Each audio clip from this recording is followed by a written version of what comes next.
Welcome to Inviting Oneness, a podcast where we explore true personal stories from friends and members of EquaSion. Stories where the illusion of separateness gave way to the deeper truth of our shared humanity. Oneness isn't an idea, it's an experience. And today we continue listening for it, one story at a time. Today's episode is with Sri Mirle. Sri is a native of India who lives mostly in the U.S. He was raised as a Hindu and attended a Jesuit high school. Sri has volunteered with the Festival of Faith for many years and serves as the director of the Interfaith Center at Miami University. Check the show notes for the rest of Sri's impressive biography. Here's Sri.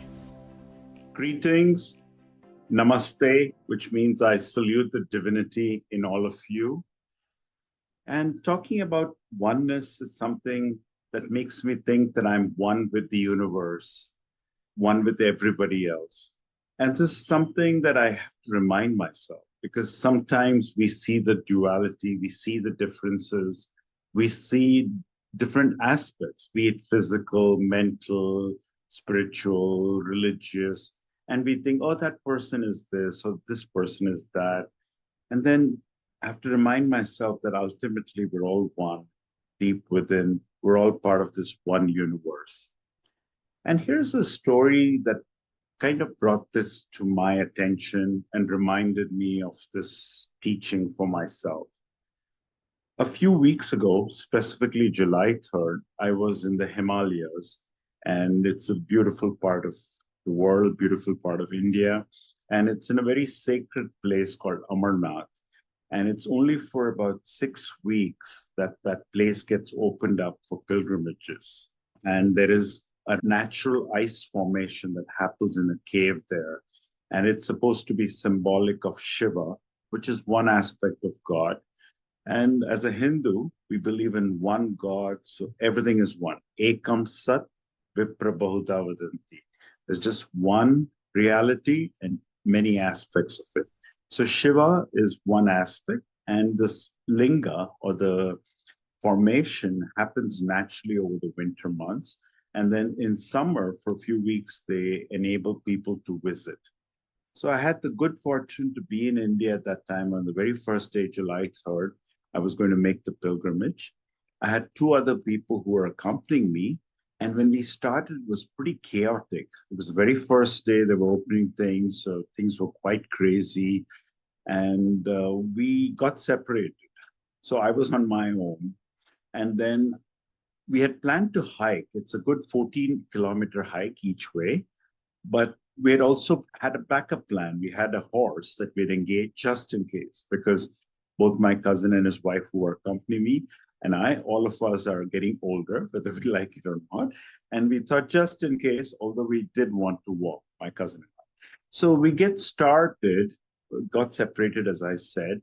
And then I go to one of those bathrooms there, and suddenly I'm coming out and I twist my ankle. It was very painful. I couldn't even walk. I was hobbling. And my US phone and the temporary India phone that I was using were not working.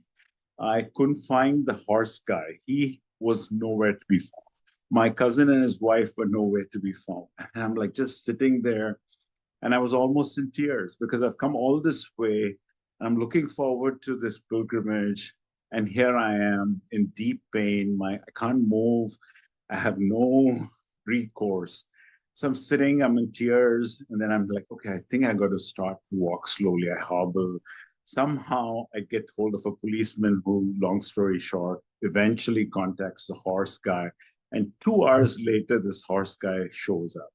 So when trying to hobble, they gave me some medical attention. They gave me an injection for my pain, this, that, and the other. Long story short, again, is went with this horse guy who happened to be a Muslim, which, not that it matters, but, here's this guy. He did take me.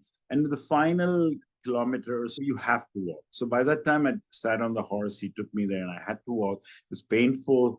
The pain medicine, I'm sure, helped. But I was able to make it. It was such a relief and a blessing just to be there in that cave with everybody else, be part of something sacred, be part of something that's just much larger than all of us. and that oneness that we talked about. So it just felt like, yes, we're all one. I'm one with the universe. I'm one with nature there. And I'm reminded of this lesson. What a beautiful story. What does the juxtaposition of the pain and the disappointment and then this euphoric experience, like what does that contrast have for you? How are you interpreting that experience? Very good question. Immediately, my mind was racing and said, I'm all done. I can't go. I can't take another step. Oh, this is so horrible. And all of the mind racing things like that. And it's like, wait, bring my meditative practice. Like, okay, you know what? Just let me sit. Let me just relax. Let me breathe. And, just reminding myself, right? So there's this the pain, the physical pain. But as somebody said, even if there is pain, suffering is optional. So reminding myself that, yes, there is physical pain, but I don't have to suffer. I can use my faculties. Okay, God, what are you going to do? How are you going to guide me? What is the universe going to do? And how are you going to come through, right? So it was chaos initially, but then as I let the mind rest, and then, of course, the universe did come through in its own way, in its own time. And then everything was euphoric after that. But I have to just let that oneness come. And the universe or God showed up for you in the person of the police officer and the person of the Muslim horse guy. That's how God showed up for you. Uh-huh. And then, yeah, exactly, gave me the courage to say, hang in there. It's not the end of everything. And then, like you said, different recourses, right? Being the police, and then that guy kept trying. This horseman wasn't picking up, so it took a while. And I talked to multiple policemen along the way who have helped me. And then this finally guy shows up, and also he was also testing me. He said I was very late and this and that, and he was late and he had enough and he was tired already. I said, we have to go or find me another horseman. So there were tests. It was a lot of tests of faith that day, honestly, but it's ultimately hanging in there and believing in the universe, that oneness. I love that so much. Pilgrimage is a part of almost all world traditions that I know of, but it's much more accented in non-Western traditions. And I wonder as you come back now, back from this pilgrimage experience, how has life shifted for you? How are you looking at things differently now? Very good question, because every step we take, and particularly the pilgrimages, they all help us and myself, right, grow. And it's all a journey. We're all part of this long journey, and we're learning, growing, living.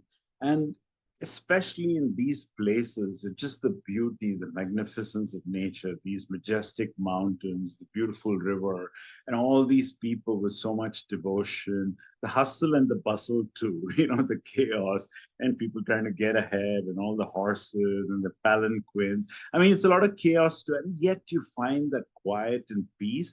So this is when, like, you count my blessings and say, it was a challenge. I'm so glad I made it. Thank you, God. Thank you, universe. I'm humble because you let me make it happen and you let it happen. So I grew, I learned, and I'm living a richer life.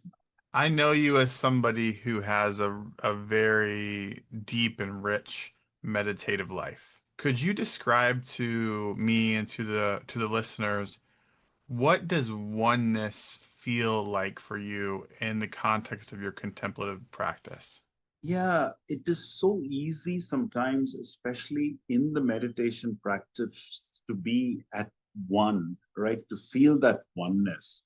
The real challenge is in day-to-day life, right? And in the real situation, real challenging situations, as I said, people who are difficult or seem difficult to me, I should say, or the situations that are challenging, as I said, and I'm not finding that clarity. In meditation, it's beautiful because, all this I can quiet, I don't have to deal with. But the reality is, I have to be meditative in real life, in these extenuating and challenging circumstances, handling people who probably are doing their own thing, living their own life, their own way, and I have to accept them as part of that oneness. I hear you saying that pain is a reality, but suffering is optional. and that life is full of chaos and pain. For a listener who is just tuning in with us, what kind of encouragement do you have for them in their life that is, of course, full of chaos and pain of all sorts, for them to opt out of the suffering piece and to opt into the oneness piece? There are lots of masters who've talked about it. The Buddha talks about two arrows. The first one is what life throws at you, the pain. The second one is your choice, how you deal with that, the suffering, therefore, right? So it's not minimizing the pain. When there is physical pain, there is pain.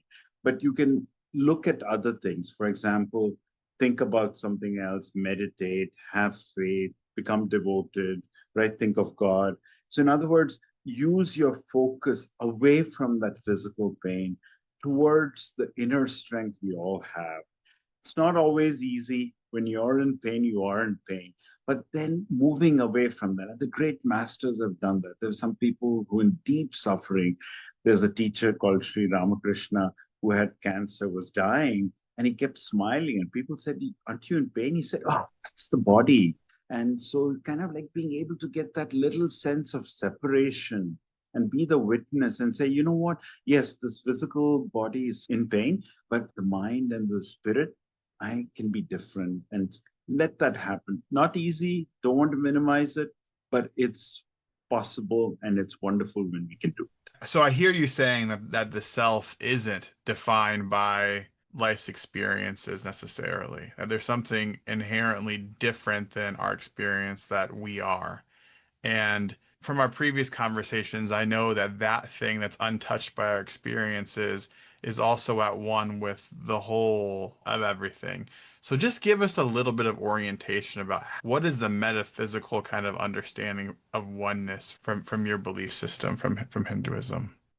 Good. So there is, of course, the physical body, there's the mental, and we talk about 5 different sheets, but without getting into a lot of details, and deep within, I call it the soul, call it the spirit, call it Atman, which is the word Atma, Atman, which is the Hindu Sanskrit word, which is deep within us. And that is always there. It's connected with the universe, the consciousness. It's that oneness.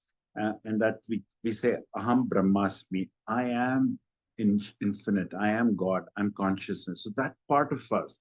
And then there's the physical body, which experiences things, goes through life, the worldly aspect. So being in touch with that innermost self, which is available to us readily, it's just that we have to remember and go there, or be aware of it, be conscious of it. And the more we do that, then we become it, and that oneness is manifested readily.